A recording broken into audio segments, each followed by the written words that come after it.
اعوذ باللہ من الشیطان الرجیم، بسم اللہ الرحمن الرحیم۔ السلام علیکم۔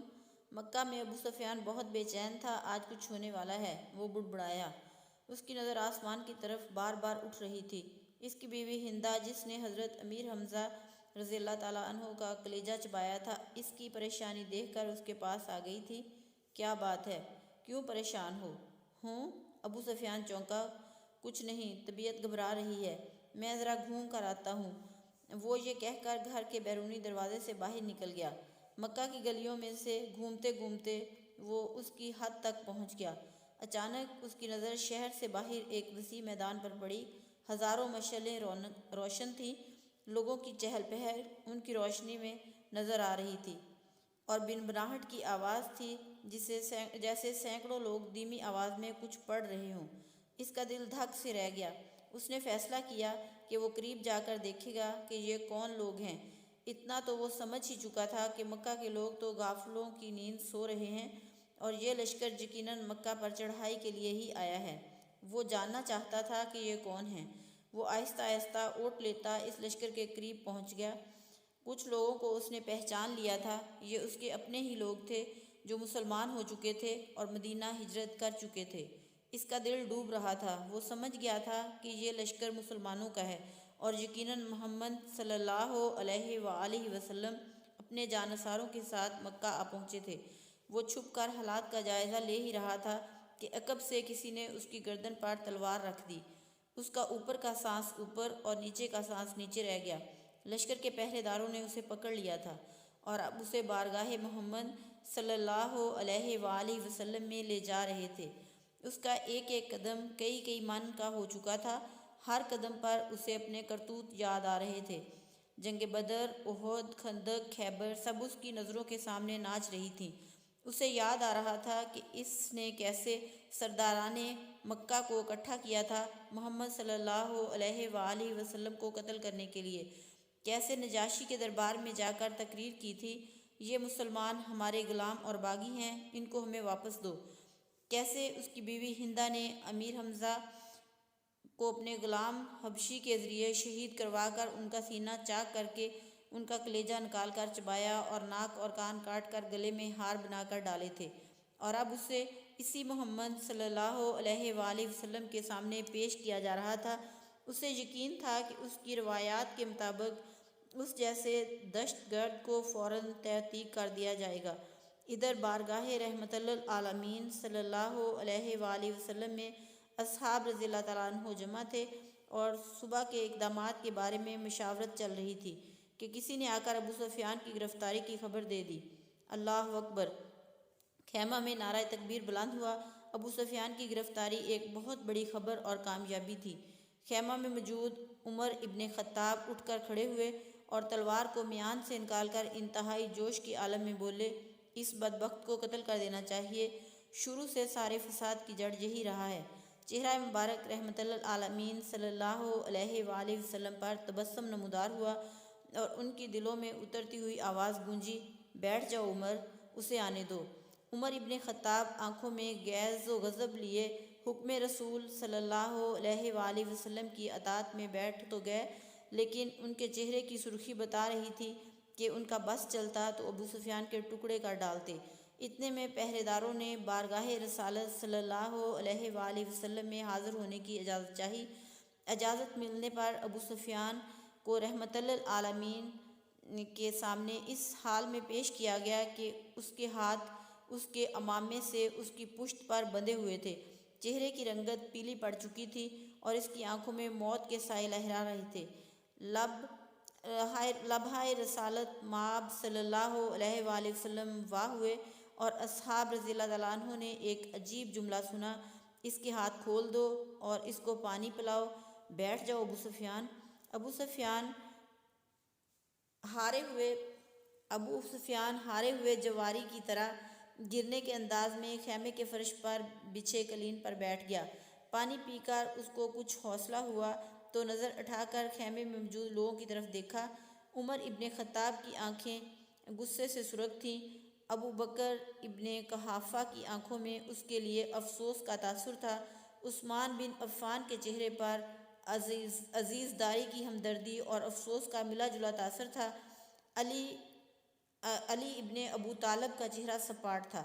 اس طرح باقی تمام صحابہ کے چہروں کو دیکھتا دیکھتا آخر میں اس کی نظر محمد صلی اللہ علیہ وسلم کے چہرے پر آ کر ٹھہر گئی، جہاں جلالت و رحمت کے خوبصورت امتزاج کے ساتھ کائنات کی خوبصورت ترین مسکراہٹ تھی۔ کہو ابو سفیان، کیسے آنا ہوا؟ ابو سفیان کے گلے میں جیسے آواز ہی نہیں رہی تھی۔ بہت ہمت کر کے بولا، میں اسلام قبول کرنا چاہتا ہوں۔ عمر ابن خطاب ایک بار پھر اٹھ کھڑے ہوئے۔ یا رسول اللہ صلی اللہ علیہ وآلہ وسلم، یہ شخص مکاری کر رہا ہے، جان بچانے کے لیے اسلام قبول کرنا چاہتا ہے۔ مجھے اجازت دیجیے، میں آج اس دشمن ازلی کا خاتمہ کر کے ہی دم لوں گا۔ بیٹھ جاؤ عمر۔ رسالت مآب صلی اللہ علیہ وآلہ وسلم نے نرمی سے پھر فرمایا، بولو ابو سفیان، کیا تم واقعی اسلام قبول کرنا چاہتے ہو؟ جی یا رسول اللہ صلی اللہ علیہ وسلم، میں اسلام قبول کرنا چاہتا ہوں۔ میں سمجھ گیا ہوں کہ آپ اور آپ کا دین سچا ہے اور آپ کا خدا بھی سچا ہے۔ اس کا وعدہ پورا ہوا۔ میں جان گیا ہوں کہ صبح مکہ کو فتح ہونے سے کوئی نہیں بچا سکے گا۔ چہرہ رسالت مآب صلی اللہ علیہ وآلہ وسلم پر مسکراہٹ پھیلی۔ ٹھیک ہے ابو سفیان، تو میں تمہیں اسلام کی دعوت دیتا ہوں اور تمہاری درخواست قبول کرتا ہوں۔ جاؤ، تم آزاد ہو۔ صبح ہم مکہ میں داخل ہوں گے انشاءاللہ۔ میں تمہارے گھر کو، جہاں آج تک اسلام اور ہمارے خلاف سازشیں ہوتی رہی ہیں، جائے امن قرار دیتا ہوں۔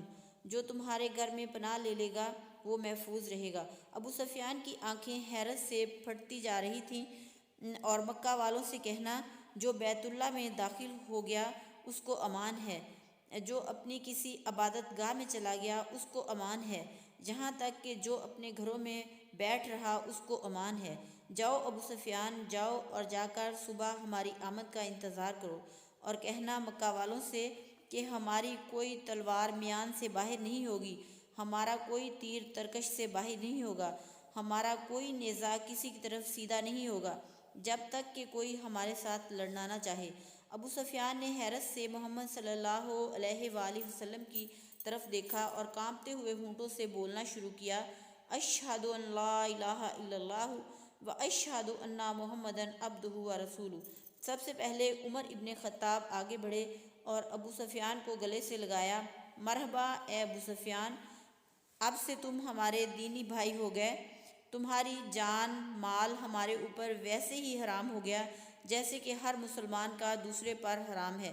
تم کو مبارک ہو کہ تمہاری پچھلی ساری خطائیں معاف کر دی گئیں اور اللہ تبارک و تعالیٰ تمہارے پچھلے گناہ معاف فرمائے۔ ابو سفیان حیرت سے خطاب کے بیٹے کو دیکھ رہا تھا۔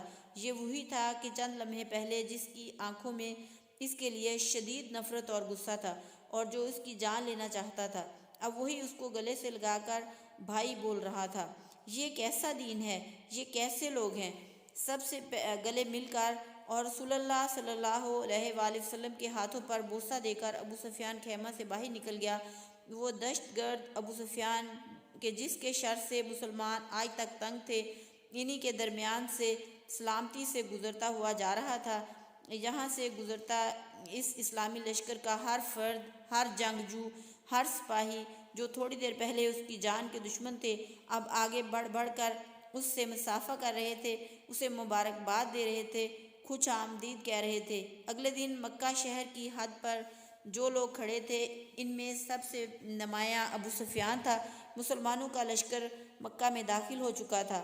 کسی ایک تلوار، کسی ایک نیزے کی انی، کسی ایک تیر کی نوک پر خون کا ایک قطرہ بھی نہیں تھا۔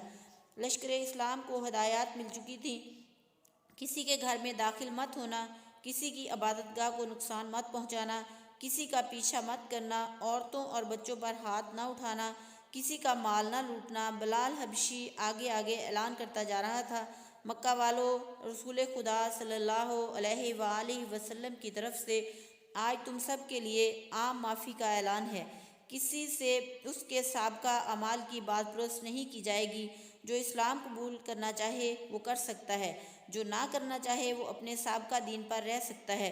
سب کو ان کے مذہب کے مطابق عبادت کی کھلی اجازت ہوگی، صرف مسجد حرام اور اس کی حدود کے اندر بت پرستی کی اجازت نہیں ہوگی۔